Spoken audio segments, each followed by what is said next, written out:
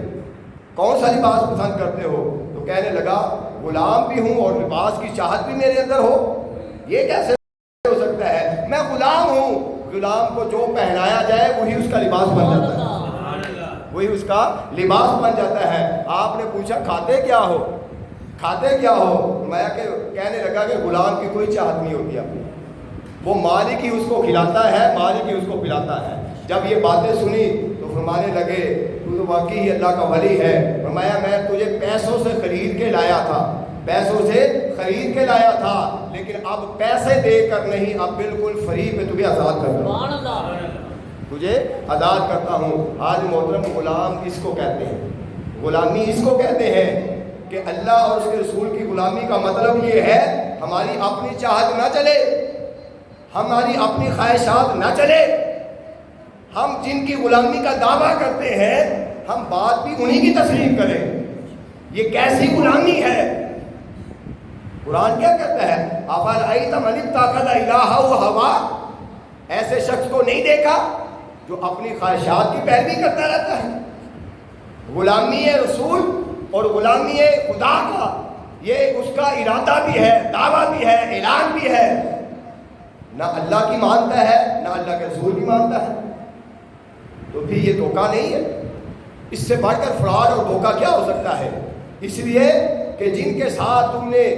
یاری لگانی ہے اور تعلق قائم کرنا ہے پھر ان کے ساتھ نبھاؤ بھی۔ حاضر محترم، مولانا روم جو ایک سچے عاشق رسول، اللہ اور اس کے رسول کے عاشق، وہ کہتے ہیں کہ ایک بانسری بجانے والا اس کی آواز میں بڑا درد تھا، بڑا سوز تھا، لوگ آتے تھے اور وہ بانسری بجاتا تھا، لوگ سنتے تھے اس کی آواز کو اور اس کے بدلے میں کچھ پیسے دے جاتے، کچھ کھانا دے جاتے، اس کا روزگار چلا ہوا تھا، اس طرح زندگی گزار رہا تھا، بس وہ اپنے کاموں میں مصروف تھا کہ لوگ اس کی آواز کے گرویدہ تھے، اس کی آواز کے عاشق تھے۔ وقت گزرتا گیا، ایک وقت ایسا آیا کہ وہ بوڑھا ہو گیا، اور جب وہ بوڑھا ہو گیا تو اب اس کی آواز میں نہ درد رہا، نہ سوز رہا، نہ اس کی چاہت رہی، نہ وہ حسن رہا، نہ وہ خوبی رہی، نہ وہ جوانی رہی۔ جب سوز و آہن ختم ہو گیا اس کی آواز میں، درد و گداز ختم ہو گیا، تو سارے اس کے جو عاشق بنے ہوئے تھے، عارضی عاشق، وہ سارے چھوڑ کے چلے گئے۔ اب نہ اس کو کچھ کھانے کے لیے کوئی دے رہا ہے، نہ اس کو کوئی پینے کے لیے دے رہا ہے، وہ پریشان ہو گیا۔ اور جب فاق و کشف پر آ گیا، اس کی نوبت یہاں پر آ گئی کہ کھانے پینے کے لیے کچھ نہیں ہے، تو آخرکار چلتے چلتے مدینہ کے قبرستان جنت البقیع میں ایک پرانی قبر تھی، وہاں پہ جا کر لیٹ گیا اور جا کر کہنے لگا کاش میرے زندگی کے اندر میں اب یہ بڑی آواز آپ کو سنانے لگا ہوں، اس وقت سے پہلے کہ ہماری زبانوں سے بھی آواز نکل آئے، کہ وہ وقت آئے کہ خدا نہ خواستہ ہم پھر پچھتاتے ہوئے ایسی آوازیں نکالیں جیسے اس بانسری باز نے آوازیں نکالی کہ کاش جس نے مجھے آواز دی تھی میں نے اس سے یاری لگائی ہوتی، میں نے ان لوگوں سے یاری لگائی، ان سے دوستی کی کہ جب میری تھوڑی سی حالت بدلی تو سارے چھوڑ کے چلے گئے، میرے آج کوئی پرسان حال نہیں ہے، آج بھوکا مر رہا ہوں، کوئی کھانا دینے والا نہیں، کاش میں اس رب سے میں نے تعلق قائم کیا ہوتا کہ جو کسی حالت میں اپنے محب کو، اپنے بندے کو، اپنے سے پیار کرنے والے کو نہیں چھوڑتا۔ اس کی مثال ایسے ہے، جب ماں اس کی اولاد ہوتی ہے، والدین کی اولاد ہوتی ہے، ان میں ایک بچہ جو لنگڑا ہو، جو اندھا ہو، جو اپاہج ہو،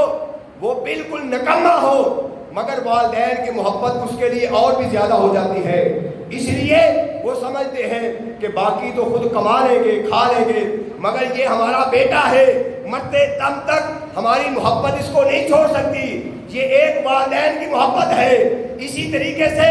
اللہ کی محبت کئی گنا زیادہ، ایک محبت کا حصہ اس نے دنیا میں بیچا ہے، 99 اپنے پاس رکھے ہیں۔ وہ کہتا ہے کاش میں نے اس رب سے یاری لگائی ہوتی، جس طریقے سے والدین اپنے اپاہج بیٹے کو آخری دم تک نہیں چھوڑتے، خدا ان سے بڑھ کر اپنے بندے سے محبت کرتا ہے، اس سے بڑھ کر اس سے پیار کرتا ہے، مگر شرط یہ ہے کہ اس سے تعلق قائم کر کے تو دیکھو، اس سے تعلق جوڑ کر کو دیکھو۔ اے بندے، یہی مولانا روم کہتے ہیں کہ جب تو عاجز آ جاتا ہے، جب تو لاچار ہو جاتا ہے، جب تجھے کوئی بیماری آ جاتی ہے، ڈاکٹر لا علاج کر دیتے ہیں، کینسر کی بیماری آ گئی، مر کے بستر پر پڑا ہے، زندگی کے آخری سانس ہے، گھر والوں سے کہا جا رہا ہے اس کے لیے اب دعا کر لو، اب رب تجھے یاد آ گیا، مولا تیرے سوا مجھے کوئی شفا نہیں دے سکتا، مولا تجھے میں پکارتا ہوں مجھے معاف کر دے۔ جب تو عاجز آ جاتا ہے تو اس وقت رب کو پکارتا ہے۔ اے بندے، تو اس وقت رب کو کیوں نہیں پکارتا جب تو تندرست تھا؟ تو نے اس وقت رب کو کیوں نہیں پکارا جب تو توانا تھا، صحت مند تھا، جوانی تھی، تیرے پاس دولت تھی اور تیرے پاس حسن تھا، یہ سارا کچھ تھا، تب تو نے رب کو نہیں پکارا، تب تو نے رب کو نہیں پکارا۔ جب تو عاجز آ گیا، تیرے دوست بھی چھوڑ کے چلے گئے، تیرے یار بھی چھوڑ کے چلے گئے، تعلق والے بھی چلے گئے، رشتہ دار بھی چلے گئے، دولت کے انبار بھی ختم ہو گئے، چہل پہل بھی ختم ہو گئی، سب کچھ بیچ دیا، اپنا مکان بیچ دیا، بیماری پر لگا دیا، مایوس ہو گیا، ڈاکٹروں نے جواب دیا، اب کہتا ہے باری تعالیٰ مجھے معاف کر دے، اب کہتا ہے مجھے شفا دے دے۔ تو عاجز آ کے رب کو پکارتا ہے، مزہ تب ہے جب تو صحت مند ہو، جوان ہو، اور اللہ نے تجھے صحت دی ہو، زندگی دی ہو اور دولت بھی دی ہو، تب رات کو اٹھ کر اس رب کو پکارا کر۔ مزہ تو تب ہے اس وقت تہجد کے وقت اٹھ کر ذرا اپنے رب کو آ کے یاد کر لیا کر، آنسو بہا لیا کر، ذرا اپنے رب سے تعلق قائم کر لیا کر، تو پھر دیکھ وہ رب وہ ایسی محبت ہے، ایسا تعلق ہے، دنیا والے چھوڑ بھی جائیں گے مگر وہ رب تجھے نہیں چھوڑے گا، وہ تعلق نبھائے گا، یہاں بھی نبھائے گا، قبر میں بھی نبھائے گا، محشر کے دن بھی نبھائے گا، اور بتائے گا کہ میرے محبوب بندے جو ہیں میں ان کے ساتھ یہ تعلق قائم کرتا ہوں۔ حاضر محترم، انتہائی اختصار سے ایک دو بات کرنا چاہتا ہوں۔ حضرت ابو حنیفہ، امام ابو حنیفہ کے استاد حضرت حماد، وہ ایک دفعہ حضرت سفیان ثوری بیمار ہو گئے، ان کی تیمارداری کرنے کے لیے گئے، ان کی تیمارداری کرنے کے لیے گئے۔ اب حضرت سفیان ثوری بہت بڑے اللہ کے ولی ہیں، بہت بڑے اللہ کے ولی ہیں، جب یہ تیمارداری کرنے کے لیے گئے تو کہنے لگے، اے حماد ایغفر اللہ کمثلی، اے حماد کیا اللہ میرے جیسوں کو بخش دے گا؟ یہ کون کہہ رہے ہیں؟ وہ کہہ رہے ہیں جن کے صبح و روز اللہ کی عبادت میں گزرتے ہیں، اور ایک ہم ہیں، تو شاید ہم ضمانت اور گارنٹی ہاتھ میں لیے پھرتے ہیں کہ ہمیں تو جنت ہی ملنی ہے۔ فرمایا ایغفر اللہ کمثلی، کیا اللہ میرے جیسوں کو بھی بخش دے گا؟ اللہ میرے جیسوں کو بھی معاف کر دے گا؟